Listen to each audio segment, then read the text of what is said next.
Ne me rendez pas responsable de la fin du monde. Ce n'est pas la fin du monde, petite.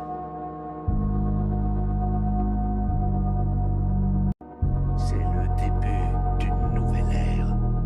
Une ère plus juste. Ne va pas croire que je prends plaisir à tout cela. Je dois nourrir mon peuple.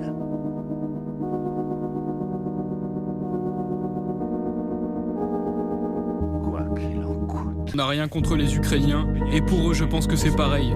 Le problème vient de leur pouvoir. Notre commandant en chef, Vladimir Poutine, a toujours dit qu'on ne luttait pas contre les Ukrainiens, mais contre le régime de Kiev qui a usurpé le pouvoir. Vous pensez vraiment que les Ukrainiens vous pardonneront cette guerre? C'est à nous de leur pardonner. Mais on a l'habitude, on sait pardonner. Ce sont eux qui s'en sont pris à nos citoyens civils. Je pense que c'est parce que nous sommes unis. Et donc on est un peu déconnectés des autres pays d'Europe. On se demande si vous nous aimez vraiment.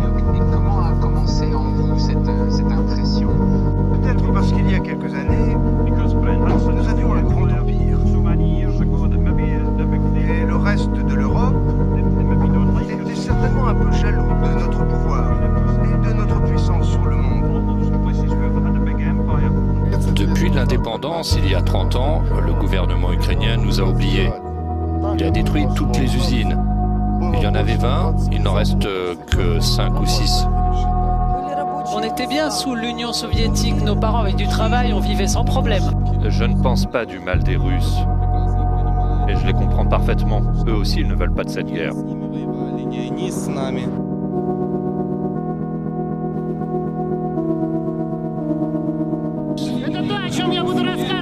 On se souviendra de ce moment, c'est ce que je vais dire à mes enfants. C'est difficile d'expliquer toutes les émotions que je ressens. Je suis heureux, je suis heureux.